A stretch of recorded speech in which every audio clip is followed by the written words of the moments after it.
everyone. Welcome back to the Lost Minds podcast. I'm Emily. And I'm Anthony. And today we are back with an episode for End the Two-Party System. And today we're going to be talking about AOC betraying the working class. We have a clip that we're going to play, do a little commentary, less researchy, article-based stuff today. Yeah. More fun stuff, just commenting on videos and such. And, it's funny. This isn't the first time she's betrayed the working class. So we're just, kind of catching up. But yeah, this is actually an old story.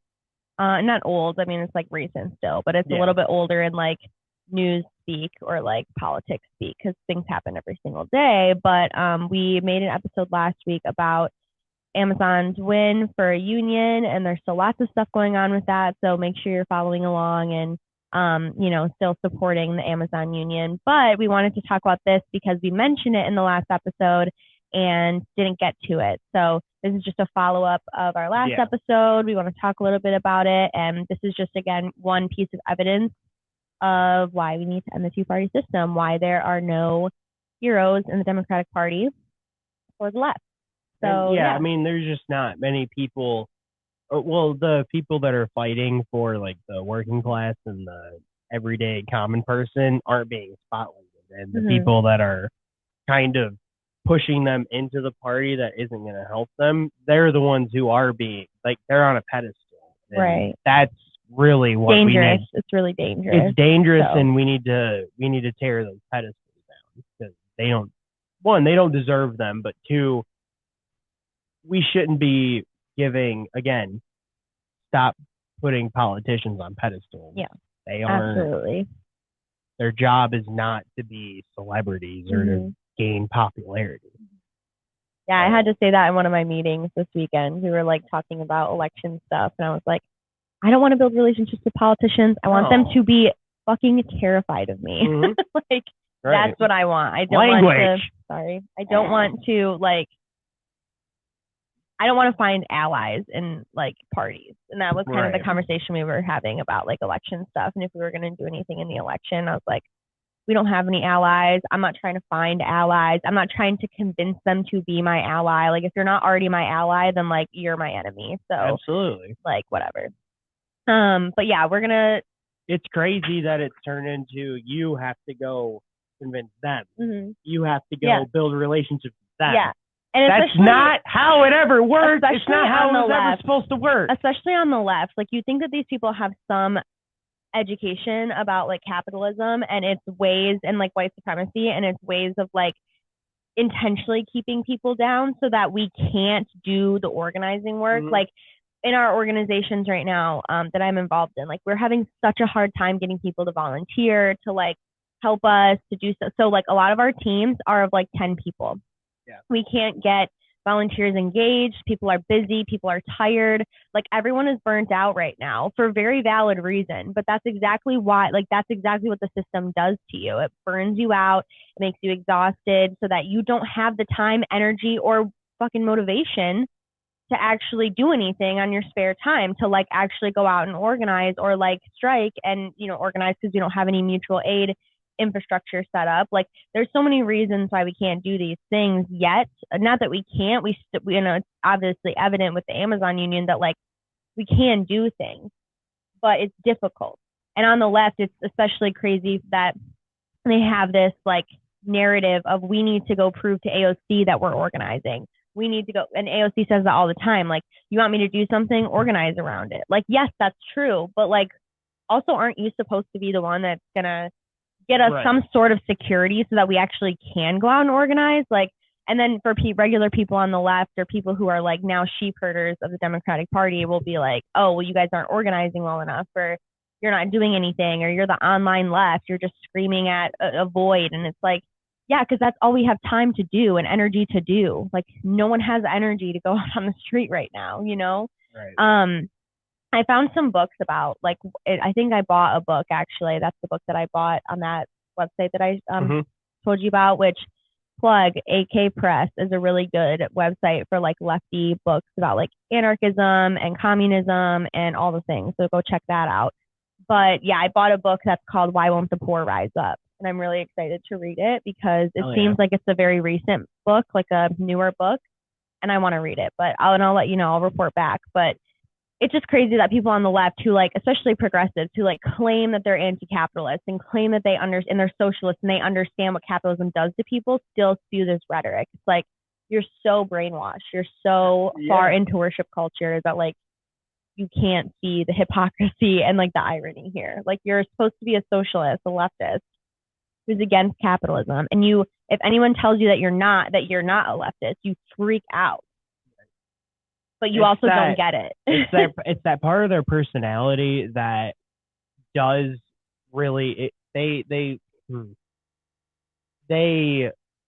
really do appreciate like that celebrity, like that the glamorous side of it. Like everybody that we're talking about, like the streamers and stuff that we get mad at and the YouTubers that we get mad at, they are living the life right now. Right. Like they really are. They get to make milk toast, lazy commentary on politics, and they have hundreds of thousands of people watch them, and they make bank. And even if you're not making videos or you're not making money, there's also the aspect of lefty issues have been co-opted so much. And like the Democratic Party is realizing how to use our language against us. They're using our language to weaponize our issues against us. So the thing about it is, like, even if you're not making money, you're still falling for the trick. You know what I'm saying? Like, you're so, like, you're not impacted by these issues enough to understand that your language is being co-opted and you're being fooled. You know what I mean? Like, and it's become, because the Democratic Party is using it, and because young people, and I've talked about this a lot, but like, I'm happy that AOC and Bernie Sanders woke a lot of people up. I'm happy that the left did get a rise over the last few years, but it was also, there's a major downfall to that, because now it's being on the left, being a socialist is the cool thing now. Like, it's not it's not like an actual ideology. It's just like a clout thing. It's being cool. It's like, if you're not on the left, it's people aren't fighting for human, like basic human rights, and they aren't fighting against capitalism. They aren't fighting against the powers that be. They are, but only in the issues they care about. They're not principled about it. You know what I mean? Because but I would go as far as to say that they're just showboating for that clout, for that popularity. They don't actually care about how it affects people. They're not people. And that's the problem. Even if they do, they're like robotic at this point. Like there may be like a deep down sentiment of like, I actually do care. Or at one point, and they're gonna lose sleep. Bernie Sanders someday. 2016 or AOC 2018, those people I do believe probably do have something in them of like, yes, I do deeply want to see liberation, but also now that it's become since 2018 very like, especially in our generation, like the Gen Z, like later millennial generation, it's so, if you're not a lefty, if you're not like for AOC, you're out. Like you're either smeared or you're just, it's not like as cool to be. Even if the AOCs, just play a sound effect that on post, but even if AOC and the Bernies of the world had in their heart at some point, the right values and the right morals, they still were naive enough to think that they could go into this system and do it themselves almost. It was that I as much as I like to think deep down they had those good convictions and the good intentions, I also think deep down they had that desire for celebrity and for attention and for fame. Well, I'm more talking about it, just to clarify, from the sense of like regular people. Like when I say regular people, I mean like deep down, I feel like I know, but I'm explaining convictions or conflictions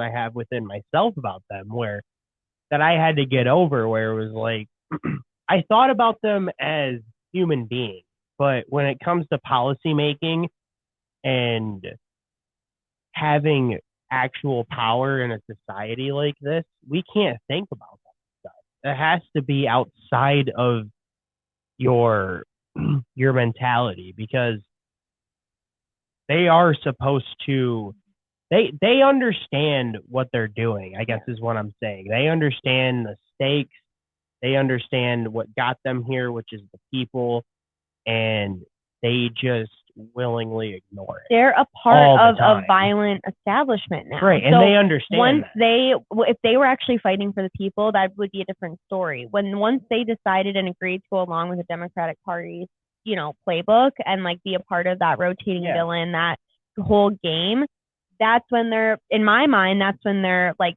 I mean, everyone's humanity should be involved, like appreciated, but I'm less concerned about what hurts AOC's feelings than I am about people who are actually being hurt by the violence that she's helping to perpetuate against working class people. Right. And that's what I care more about. I'm not saying that everyone deserves a level of humanity, and that's not the point. The point is like, stop treating these people as if they're your neighbor. They're not. Like, your neighbor is your neighbor, and your neighbor is struggling. AOC is not your neighbor. AOC is not your friend. Like, AOC doesn't know anything about you, and she's using you to boost her career, if anything. So, well, if your neighbor did something to endanger your life or your well-being, you would hold them accountable for that the second they do it. We are more But when politicians do it, we don't care. We look the other way constantly. We are more willing to punish each other than we are anyone. We are more willing to punish each other than police. We're more willing to punish each other than corporate CEOs. We're more willing to punish each other than we are politicians. It's just it's so deeply ingrained in us. So that's also capitalism at work. I keep bringing it up, but like, that's the point of isolation, of individualism, of hitting us against each other. That's the point. So, it all comes, like, when you really think about it, what comes around goes around, and, it's just, it is what it is. But that's why we have to, like, doing these stories is so important to us, because we're showing how these people are not supportive of the working class. And we need to be talking about it, because so many people, especially in our generation, which makes me so sad to hear, are still, like, falling for it. And we were supposed to be the generation that woke up. Like, we were the generation that got involved in 2018. We're the generation that got involved in politics, because we, all got kind of activated when we were in 2016, when we were 18, and decided to be able to be involved. This. I really am, especially to people who are our age that might listen to this. But we really are the next silent generation. The silent generation, it was back in the 20s and 30s, I think. It was before the Depression, like the Holocaust and stuff like that. Like, we're gonna go down as a generation that knew what was going on, knew what was happening, but we didn't do anything about it, because we decided to indulge in our own experiences on this planet and lose ourselves in our own lives, which is okay. I understand, but I'm getting to the point where I can't sympathize. Or even people who don't necessarily get lost in their own lives and are genuine, like, everyone does, but for especially people who are super involved in organizing and because a lot of our generation they do engage in some way, shape, or form, even if it's just in electoral politics. They are engaging in a section of our generation, at least. So for those people, and I deeply believe, as a co-liberatory organizer, that non-traditional forms of activism are totally okay. You're never going to hear me be like, we have to be out on the streets. Everyone has to be out on the streets. There are a lot of different roles in organizing and our movements that involve a lot of different things other than being on the streets. There's art, there's music, there's food, there's mutual aid, there's logistical things, there's background work. Not everyone wants the bullhorn. Not everyone wants to be in that situation. But what my issue is the sole focus on electoralism. And I think a lot of young people are feeling that, especially with the DSAs of the world. And now you have young DSAs, the Y DSAs, the our revolutions on college campuses now. That's exactly what they're focused on. That's exactly what they do, most of them. And some local chapters of DSAs are very different than others. And a lot of them don't follow their national politics, but a lot of them do. And that's the issue. Is I think for me, it's if you're going to be doing non-traditional forms of activism, that's fantastic. But if we're only going to be focusing, do that outside of the electoral system. That's what I feel that is frustrating to me, is we're just focusing on electoral stuff rather than actually trying to be creative with our movements. I'd rather not see someone get elected and see more community events, more bringing people together type of events, even though that's not directly changing the world materially, it is getting us to a place where we can stop putting each other in silos. You know what I mean? Yeah. Like even those actions are important. And that's kind of what communism means to me. And like what I support in that is like, it's community. It's all about like supporting each other, like producing things for each other, seeing each other as humans. Like it's not about like a governmental or like like a legislative like communist thing. I guess it's like it really is. It's like just a touch of anarchism for me, you know? It's like we all need to take care of each other. Yeah, exactly. Like I see that what's as wrong with that? When I envision my dream world, my community, it would be like all of us doing the thing together. Like I want to see a garden in everyone's yard, and I want us to all be sharing those like that fruits of that labor. I want us to be trading instead of buying. I want us to be like, you know, doing the barbecues and spending time together and having the time to do that. Nobody's exploited. Nobody's left out. That includes though the initial like, and that's why. And I wrote a paper about this in college. It was I can't remember the book. Like it was called like People's Movements or something like that. But it talked about like the Medicare and like Social Security back then, and like how seniors were like really rising up and protecting their Medicare at times, and why they were threatened by that. And the book really talked a lot about like the fact that these seniors needed the security of having something before they could go out and actually organize and push back, because if they didn't have their basic needs met, they weren't going to be able to do that. So thankfully in those times, it was much more attainable to have your basic needs met, especially if you were like a white middle class person. You were able to have your material needs met and then were able to organize. But that's not what you see nowadays. Like everyone is struggling. We're in late stage capitalism enough where like no one is secure, you know, very few people are secure is what there are some people that are comfortable, but all of us could lose that in an instant, and are losing it very frequently. So I think that, you know, it begs the point too of like, yes, we want to see all this community, but you also have to have time. Like I want to see community organizing. I want to see communities coming together and just spending time with each other. But if you don't have, if you don't have the time to spend, or you're just tired and you can't put in the social energy because you just worked 50 hours a week, that's not going to happen. So it's to the point where it's like, yes, I feel like we need to keep doing these things, and we are. There are a lot of groups that are. I'm thankful that my job is one of those organizations that supports that kind of stuff, and really it pays people to do that, young people to do that. But we also need some sort of give from our politicians. Like I still support movements like March Medicare for All, who is like demanding, you know, Medicare for all. Like if we had Medicare for all, you know, just that would even hopefully put some sort of, you know, movement into it. If we had like a small UBI, if we had, you know, just some of these things that like are still very leftist. I'm not saying incrementalism, but like if we got a few of them here and there, then I think that we could really push for more. Kind of like the NHS system I was talking about. Like if everyone had Medicare for all and saw how good it would work. Oh yeah, it'd be over. There would still be issues. That's why NHS is the best system. But like people would see the fruits of that and then would want to fight and also be able to fight. Well, that's how it works in every other NHS, country in the world. That they got it, and now it's like, if there's even you fight to protect it. If there's even a rumor that a politician is going to come in and threaten that, they freak out. Right.